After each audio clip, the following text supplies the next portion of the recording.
My friend, today I want to talk about something nobody really saying out loud. Something that completely changed how the Canon C400 and the Canon C80 perform in the real world. People say these cameras are the perfect A cams and B cam pairs.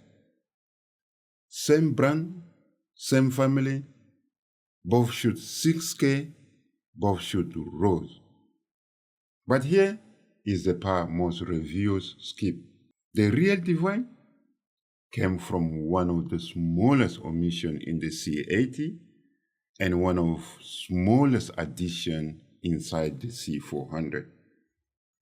That changed everything about how they perform. And today, I am breaking all down for you. So, let's dive in. Put them down. They're heavy, I'm telling you, they're heavy. All right, this is the real difference between these two cameras. The Canon C80 record to SD card, the Canon C400 record to CFexpress card on top of SD card. That's it, right?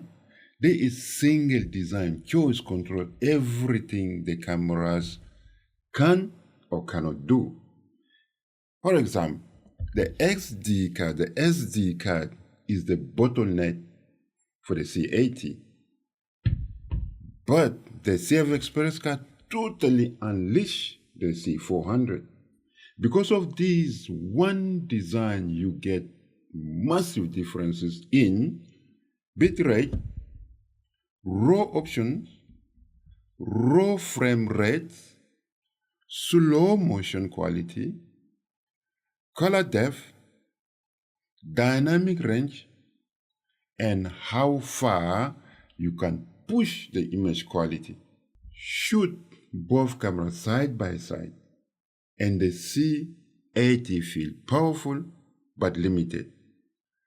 The C400 feel like Canon remove every handbrake.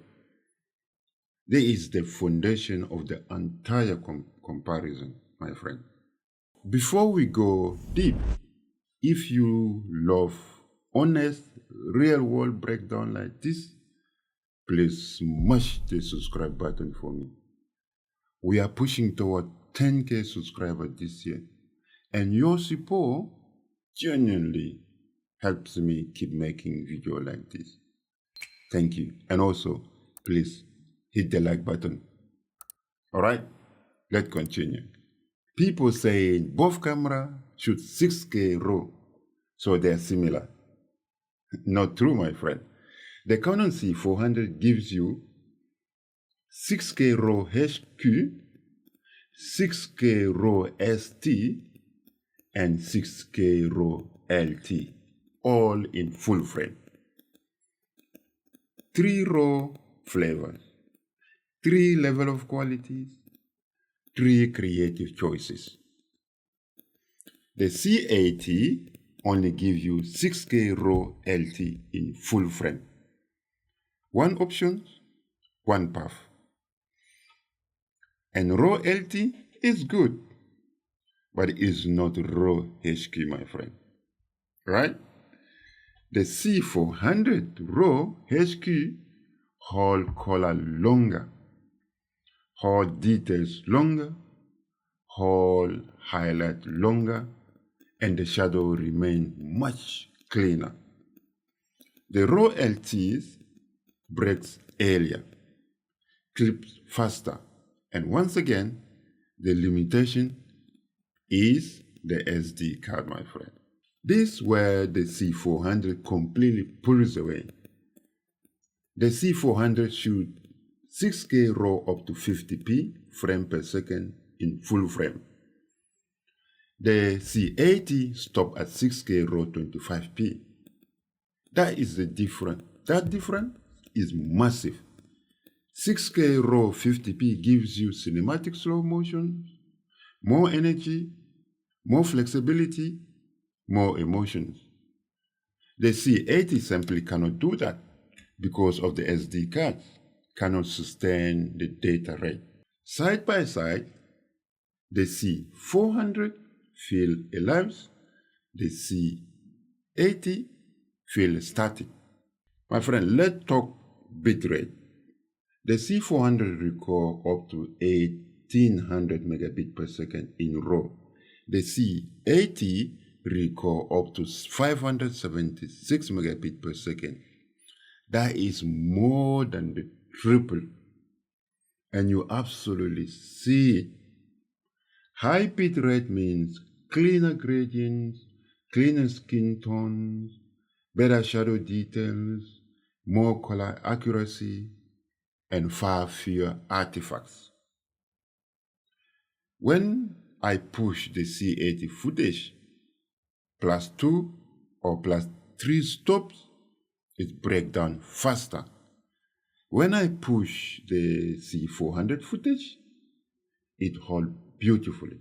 This is the power of the 1800 megabit per second, my friend. Canon, we need to talk. We need to talk. Both camera, the C400 and the C80, are limited to 4K XF-AVC. No 6K, no 5.7K, nothing above 4K. Canon, it is 2025. We need this update as soon as possible. But even inside that limitations, the C400 still wins. It offers XF-AVC up to 1000 megabit per second. The C80 only goes up to 500 megabit per second. Again here, double the bit rate, double the strength. But Canon, give us 6K XF-AVC on both camera, please. 2026, let's make that happen. This is the part that surprised almost everyone, but I hardly hear people talk about it. Both cameras shoot slow motion, yes, but the C400 can shoot, wait for it, 4.3K RAW at 120 frames per second. Did you hear somebody talking about that? Let me say it again. 4.3K RAW at 120 frames per second. I'm talking about RAW and 4K. RAW is also does 4K RAW HQ at 50p. The C80 asks, it can only do slow motion in XF-AVC. No RAW slow motion, no RAW 50p, no RAW 120 frames per second. So even though both say 120 frames per second, the quality is world apart. The 4.3K RAW 120 frames per second on the C400 looks incredible. The details, the color, the flexibility, the cinematic glow, you simply cannot get that from the C80. So here is the truth, my friend. The Canon C80 is an amazing camera. Lightweight, portable, reliable, perfect for travels, documentary, weddings, and running gunning work. But Canon limited to 6K 25p only, RAW LT only, no RAW slow motions, lower bit rate, and all because of SD card. That's my thinking. The C400, Canon unleash it. The CFexpress card, multiple RAW flavors, 6K RAW 50p, 4.3K RAW 120 frames per second, higher bit rate, better cooling, better ergonomic, better everything. These two cameras share the same family names, but they are not the same species. The C80 is powerful compact tools. The C400 is a monster. My friend, now I want to hear from you. Should Canon have put CFexpress card in the C80? Is the C80 being limited on purpose? Is RAW LT enough in 2025? And what do you want Canon to add in a future firmware update? Drop your thought below in the comment box below. I want real debate in the comment. I want to read them. I want to reply to them. I want to learn from you, from your insight, from your expertise as well. And if you enjoyed this breakdown, please, my friend, smash the subscribe button if you are not subscribed to my channel yet. Help me reach 10K this year, my friend. And also, if you like this video, hit the like button. So, Hakuna Matata, my friend. May God bless you. May God protect you. And I will see you in my next video. Ciao, bye now.